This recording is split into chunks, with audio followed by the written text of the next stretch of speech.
Hello UPSC student एवं PSC student, नमस्ते।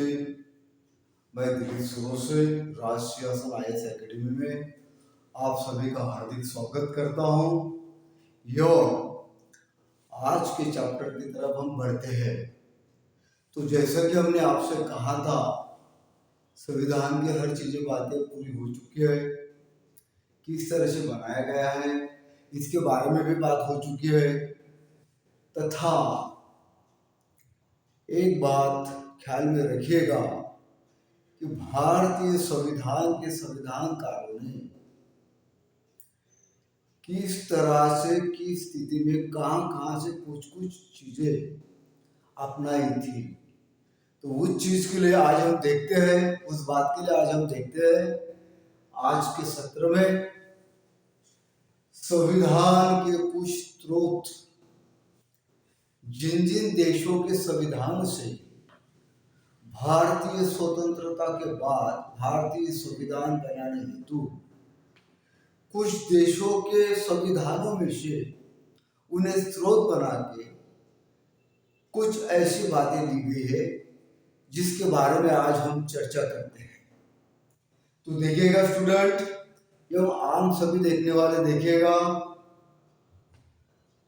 संविधान के कुछ स्रोत इसमें आज हम देखने जा रहे हैं कि लगभग 60 देशों के संविधान का मुआवजा लेने के बाद हमने उन 10 देशों के संविधान को चुना कि जिन 10 देशों के संविधान से भारतीय संविधान बनाने हेतु कुछ वहां की संविधान की बातें अपनाई गई।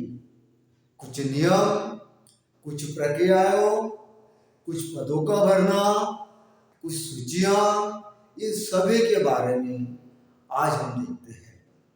तो देखिएगा, एक महत्वपूर्ण टॉपिक्स पे हम काम कर रहे हैं आज, और आशा करता हूं सभी दर्शकों से कि इसे आप गहनता के साथ पढ़ेंगे और सुनेंगे। सबसे पहले कहीं भी हम देखते हैं भारत शासन अधिनियम 1935। भारतीय संविधान में भारत शासन 1935 के बारे में विशेष तौर पर ख्याल दिया गया है। जैसा कि 1935 भारत शासन अधिनियम में जिस बातों का जिक्र किया गया था और जिस तरह से वो अधिनियम बनाया गया था, उनके द्वारा एक नजर में आप देखिए, हम देखते हैं संघीय तंत्र, न्यायपालिका, राज्यपाल का कार्यालय एवं प्रशासनिक विवरण, संघीय, प्रांतीय एवं मिश्र लोक सेवा आयोग तथा आपातकालीन उपबंध। अब देखिएगा कि आज इस चैनल के जरिए से आज हम ये देखने जा रहे हैं कि 1935 का भारत शासन अधिनियम के जरिए से किन किन स्थितियों के बारे में, बातों के बारे में भारत आजाद के बाद भारतीय संविधान में उस कानून के लिए गए तथ्यों को यहाँ पे स्थान मिला। संघीय तंत्र का मतलब ये होता है कि अनेक राज्यों से मिलाकर हमने एक भारत संघ बना लिया है। अनेक राज्यों, अनेक केंद्र शासित प्रदेशों से मिलाकर एक संघ बना, वो भारत संघ है। और भारतीय संघ के जिस स्थितियों में संघीय तंत्र का कार्यान्वयन करा गया है उसके बारे में संघीय तंत्र ये 1935 के भारत शासन अधिनियम की देन है। दूसरी बात, न्यायपालिका।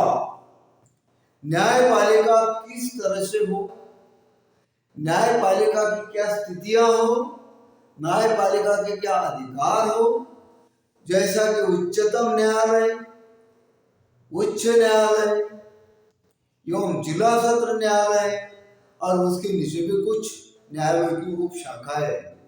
यानी न्यायालय प्रक्रियाओं के बारे में सभी प्रकार की स्थितियों का विवरण एवं स्टेप्स ये 1935 के भारत शासन अधिनियम में दिलाया गया है और उन्हीं से संविधान में लिया गया है। तीसरी बात दिया है राज्यपाल का कार्यालय। देखिएगा, प्रांतों को चलाने वाले जो गवर्नर थे उसी से राज्यपाल के कार्यालय के बारे में स्थितियां हमें प्राप्त होती है कि राज्यपाल का कार्यालय किस तरह से एक घटक राज्य के साथ चलाया जाए, जिस राज्यपाल के कार्यालय से घटक राज्य की व्यवस्था सुनिश्चित, व्यवस्थित एवं निर्णयात्मक हो और वो केंद्र के द्वारा चलाई जाए राज्यपाल का कार्यालय के जरिए से। ये हो गया राज्यपाल का कार्यालय का इंस्ट्रक्शन। उसके बाद देखते हैं प्रशासनिक विवरण। प्रशासन ये डेमोक्रेसी में अत्यंत महत्वपूर्ण स्थिति है।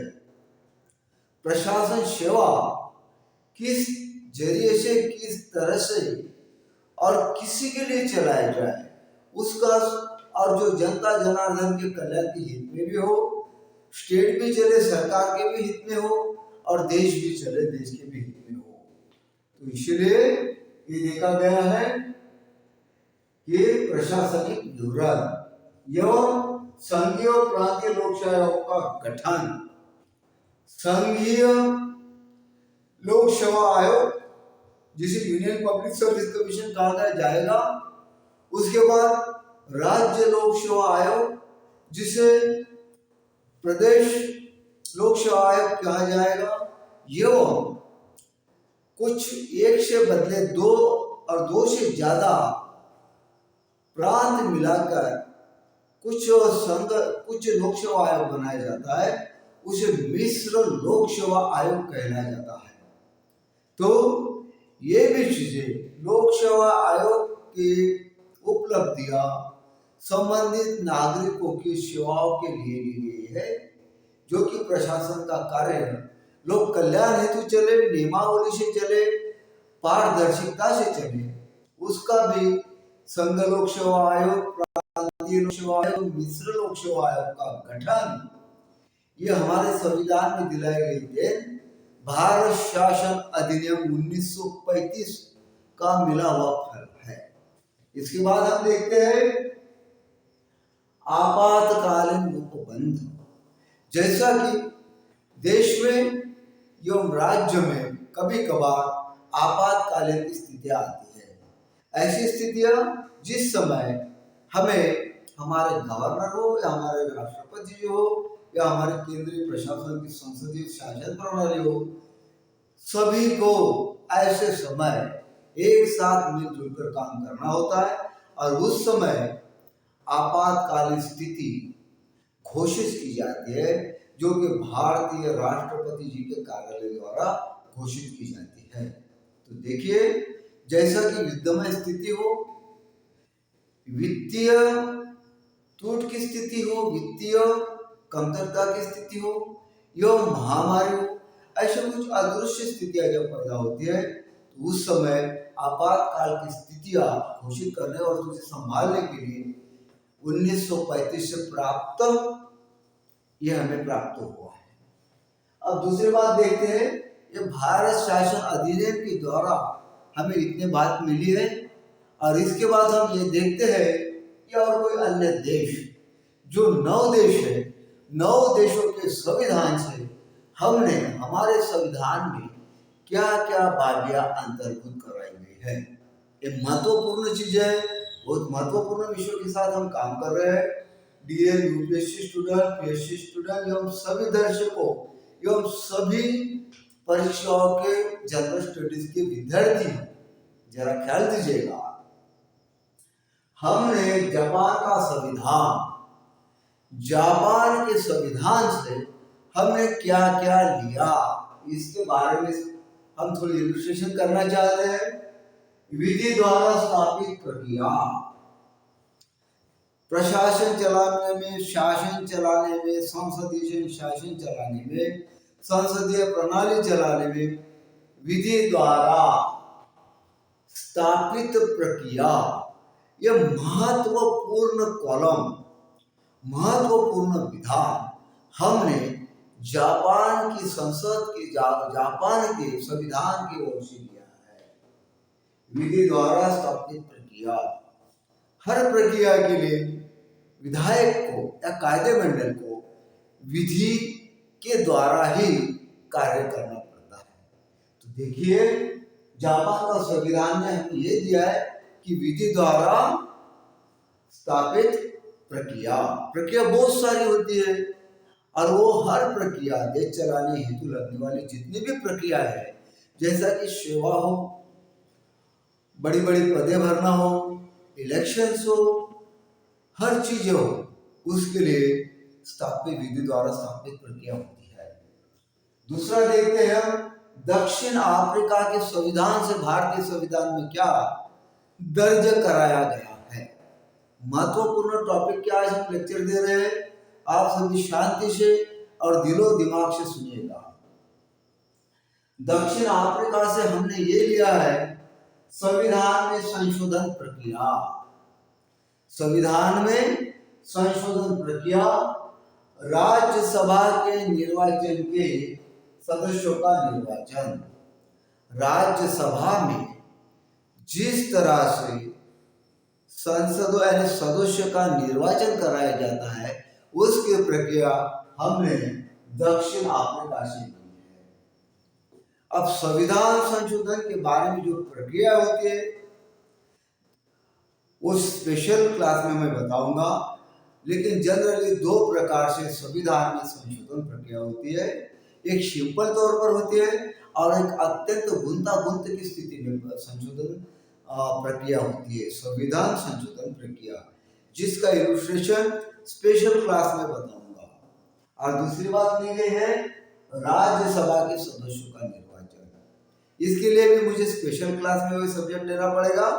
राज्यसभा के सदस्य का निर्वाचन संघ के जितने भी राज्य हैं उन राज्यों के चुनकर आए हुए एमएलए के द्वारा कराया जाता है और जिन्हें राज्यसभा में भेज दिया जाता है। इसके बारे में स्पेशल क्लास में बताऊंगा। तीसरी बात देखिए, फ्रांस से हमने क्या लिया है। फ्रांस से हमने गणतंत्रात्मक प्रस्तावना ली है, स्वतंत्रता ली है, समता ली है, बंधुता ली है और आदर्श ली है। ये हमने स्वातंत्र्य, समता और बंधुता, ये हमने फ्रांस के संविधान से ली है। सोवियत संघ से हमने क्या लिया है, हमारे मूल कर्तव्य, न्याय का आदर्श, न्याय किस प्रकार से हो, न्याय की प्रक्रिया कौन सी हो, न्याय का आदर्श रूप किस तरह से हो, ये हमने सोवियत संघ से मूल कर्तव्य एवं न्याय का आदर्श प्राप्त किया है। इसके बाद हमने जर्मनी वाइमर संविधान से क्या लिया है, जरा देखिएगा। आपातकाल के समय मूल अधिकार का स्थगन। हमने देखा है आपातकालीन स्थितियां जब आती है तो भारत के हर नागरिक के मूल अधिकार का कुछ समय के लिए स्थितियों के मुताबिक स्थगन कराया जाता है। यह हमने जर्मनी वाइमर संविधान से लिया है। ऑस्ट्रेलिया से हमने क्या लिया है, ऑस्ट्रेलिया के संविधान से हमने क्या लिया है, देखिए, संसद के दोनों सदनों की संयुक्त बैठक, संसद के दोनों सदनों की संयुक्त बैठक, इसका इलस्ट्रेशन स्पेशल क्लास में किया जाएगा। आज के लिए इतना ही देखते हैं। और समवर्ती सूची, व्यापार, वाणिज्य और साथ में समागम की स्वतंत्रता, यह हमने ऑस्ट्रेलिया से लिया है। इसमें से कुछ तथ्यों पे स्पेशल क्लास में चैप्टर लिया जाएगा। इसके बाद हमने लिया कनाडा का संविधान। कनाडा के संविधान से हमने कौन कौन सी विधियां ली है, सशक्त केंद्र संघीय व्यवस्था। कनाडा के संविधान से हमने ये लिया है कि संघीय व्यवस्था केंद्रीकृत हो और वो व्यवस्था सशक्त हो, वो सशक्त हो। उसके बाद अवशिष्ट शक्ति केंद्र में निहित होना चाहिए, अवशिष्ट शक्तियां केंद्र में निहित होना चाहिए। जैसा कि हमने देखा है समवर्ती सूची, संघ सूची, राज्य सूची और इसके बाद बची हुई कार्यपालिका, जिस प्रकार का कार्य बचा है, विषय बचे है, उसकी शक्तियां, बची हुई शक्तियां सब केंद्र में अवशिष्ट हो। संघीय सूची संघ चलाएगा, समवर्ती सूची संघ और राज्य मिलाकर चलाएगा, राज्य सूची राज्य चलाएगा। सिवाय इसके बचे हुए कुछ सब्जेक्ट रहते, विषय रहते, वो अवशिष्ट सब्जेक्ट शक्तियां उस संघ में निहित होना चाहिए। ये हमने यहाँ से भी ऑस्ट्रेलिया से लिया है। उसके बाद देखते हैं हमने ये कनाडा से लिया है, कनाडा का संविधान है उससे लिया है। इसके बाद देखिए ब्रिटेन का संविधान और कनाडा के संविधान से, जैसा कि हमने अवशिष्ट शक्ति केंद्र में निहित होना लिया है, उसके बाद कनाडा से ही, कनाडा के संविधान से ही केंद्र द्वारा राज्यपालों की नियुक्तियां, उच्च न्यायालय का परामर्शी न्याय निर्णय, केंद्र द्वारा हर स्टेट को संभालने के लिए केंद्र द्वारा केंद्र का राज्यों के लिए राज्यपाल को भेजना, वहां का पद निर्माण करना एवं वहां की स्थितियों का सुसंचालन करना, ये हमने कनाडा से लिया है, जो केंद्र द्वारा राज्यपालों की नियुक्ति होती है। उसके बाद उच्चतम न्यायालय का परामर्शी न्याय निर्णय, ये भी हमने कनाडा के संविधान से लिया है। जैसा कि कुछ विशेष स्थिति में उच्चतम न्यायालय के द्वारा राष्ट्रपति जी के कार्यालय के लिए कुछ सूचना के तौर पर कुछ मंगाया जाता है, सलाह के तौर पर मंगाया जाता है, कुछ सलाह मंगाई जाती है, अर्थात उच्चतम न्यायालय निर्णय की क्षमता के बारे में जो सूचना दिलाई जाती है, सूचना नहीं, कुछ सलाह ली जाती है, वो सलाह मानना या न मानना, ये सब राष्ट्रपति जी के विवेकाधीन अधिकार होते हैं। लेकिन उच्चतम न्यायालय की निर्णय प्रक्रिया ये किस तरह से हो, किस प्रकार से हो, इस सभी बातों का विवरण हमने कनाडा के संविधान से लिया है। और भारतीय संविधान को सबसे बड़ी देन अगर प्राप्त हो चुकी होगी भारत शासन अधिनियम 1935 के बाद, तो वो है ब्रिटेन का संविधान, वो है ब्रिटेन का संविधान। अब जरा देखिए ब्रिटेन का संविधान हमें क्या क्या दिलाकर चला गया। संसदीय शासन, भारत में संसदीय शासन प्रणाली ये हमने ब्रिटेन के संविधान से ली है। दूसरी बात देखिए विधि का शासन, संपूर्णतया विधि का शासन ही देश के हित में होता है और विधि द्वारा ही शासकीय पूरी तरह से प्रक्रिया जोर जोर से चलाई जाती है। उसके बाद विधायी प्रक्रिया, विधि का शासन, विधायी प्रक्रिया, विधायी प्रक्रिया का मतलब होता है हम जिस तरह से विधेयक की निर्मित करते हैं वो किस किस जरिए से कराई जाती है, ये स्पेशल क्लास में मैं आपको बताऊंगा। और ये एकल नागरिकता, अब देखिए एकल नागरिकता ये भारतीय संविधान को ब्रिटेन के संविधान से मिला हुआ उच्चतम पद है। जैसा कि हम भारतीय संघ के नागरिक इस मान से माना जाएगा, किसी स्टेट के नागरिक इस मान से नहीं माना जाएगा, इसलिए एकल नागरिकता मंत्रिमंडल प्रणाली, मंत्रिमंडल प्रणाली हमें ब्रिटेन के संविधान से प्राप्त हुई है। जैसा कि केंद्रीय मंत्रिमंडल केंद्र के द्वारा चलाया जाता है, बनाया जाता है, एवं हर स्टेट में राज्यों का भी मंत्रिमंडल तथा परमाधिकार लेख एक विधायी न्यायालयीन प्रक्रिया का अनुभव है। परमाधिकार लेख संसदीय विशेषाधिकार, संसद को किस किस प्रकार से विशेषाधिकार प्राप्त हुए हैं ये भी हमने ब्रिटेन के संविधान से लिया है। तथा द्विसदनवाद, द्विसदनवाद द्विसदनवाद का मतलब क्या होता है?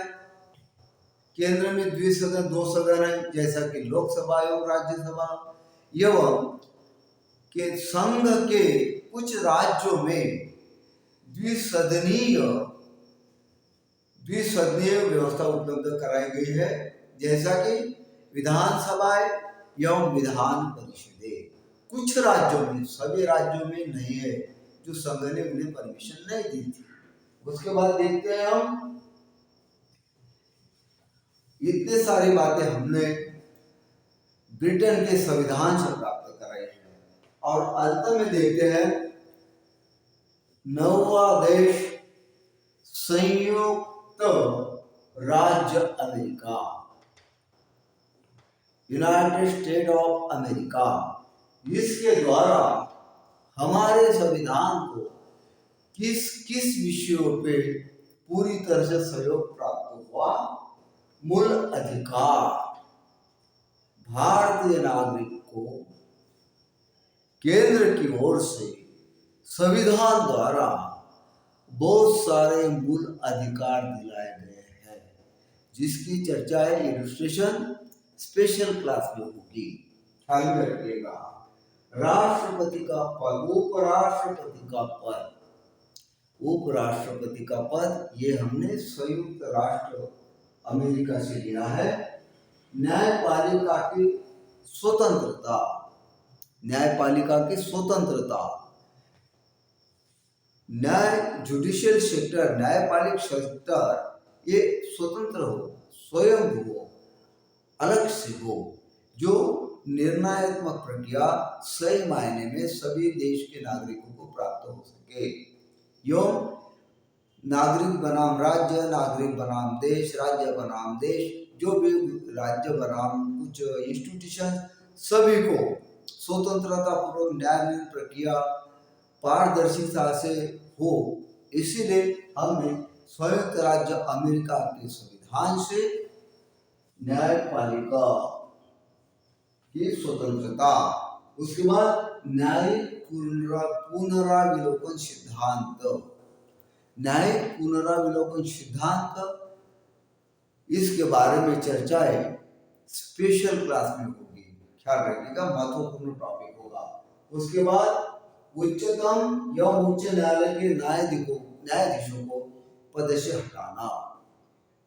यद्यपि किसी कारणवश उच्चतम न्यायालय हो या उच्च न्यायालय हो, इन सभी के न्यायाधीशों को किसी कारणवश यदि हटाना है तो उसकी कुछ प्रक्रिया है, वो प्रक्रिया भी हमने संयुक्त राज्य अमेरिका से लिए। दिए हुए हर टॉपिक पे स्पेशल क्लास में इन सभी बातों का इलस्ट्रेशन किया जाएगा, जो अत्यंत महत्वपूर्ण होगा। यह पीएससी, यूपीएससी और सभी परीक्षार्थियों के लिए यह अत्यंत महत्वपूर्ण नॉलेज होगा।